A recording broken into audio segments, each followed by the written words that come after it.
આજ મને ખૂબ ગૌરવની લાગણી અનુભવે છે, કેમ કે મારું એક વખત મારા ભાઈ શ્રી રામભાઈ, રતન મામા, ઘણા બધા સભ્યો, મારું એક વખત 2006માં જ્યારે હું અમેરિકા યુએસ ગઈ 2006માં, ત્યારે મારું વાગડ સમાજે મારું સન્માન કરેલું.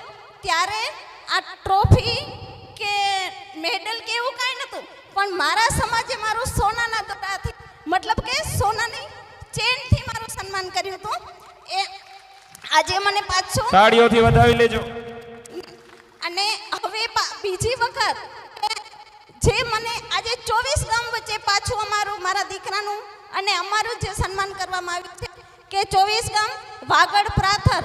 આમ તો મારા પપ્પા જ્યારે મને એજ્યુકેશન માટે બારે મોકલી ભણવા આઉટ ઓફ કચ્છ, એટલે કે હું અમદાવાદ યુનિવર્સિટીમાં BA કરેલું છે, ત્યારે અમે 400 દીકરીઓ હતી. 400 દીકરીઓની અંદર મારી કચ્છમાં પહેલી પસંદગી થઈ હતી અમેરિકા જવા માટે. એ હું પહેલી 2006માં અમેરિકા જઈ, 2008માં ગઈ અને લાસ્ટ ટાઈમ મેરેજ પછી હું 2012માં અમેરિકા ગઈ. ત્યારે મારો મોટો દીકરો 1.5 વર્ષનો હતો. પણ આ બધો શ્રેય હું મારા પપ્પાને આપીશ. કેમ કે મારા પપ્પાની જે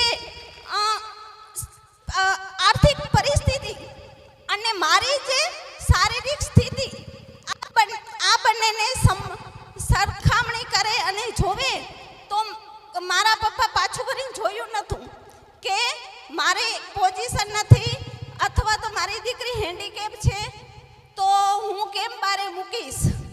પણ મારા પપ્પાએ મને આઉટ ઓફ કચ્છ મૂકી હતી અને હું તો આઉટ ઓફ ઇન્ડિયા હાલી ગઈ. એનો પણ મને ખૂબ ગૌરવ છે. અને ઉપરાંત આપણી કોઈ વસ્તુ એવી કોઈ વસ્તુ નથી કે આપણે કરી ના શકીએ. બધી વસ્તુ શક્ય છે.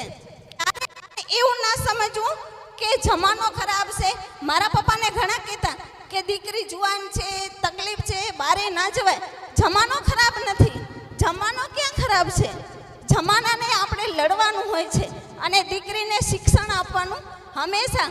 અને હું તો એક મારા સમાજની બેનું છે એને હું અહીંયાથી એક મારી વિચાર તમારી સામે રજૂ કરું છું કે દીકરીઓને ભરત નહીં આપો તો ચાલશે, દીકરીઓને શિક્ષણ આપો.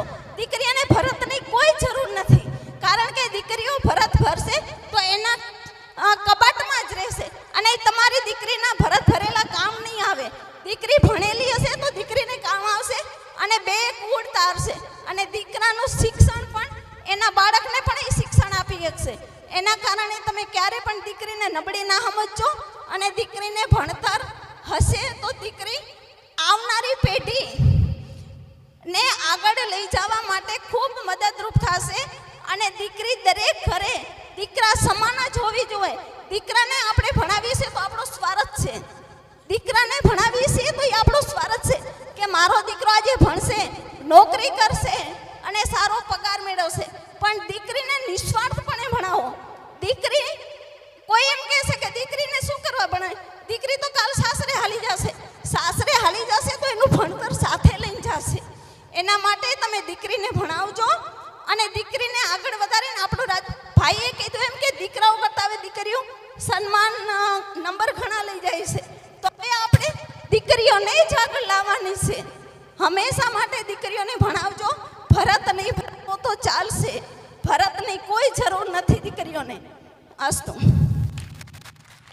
ધન્ય છે તમારી મહેનતને.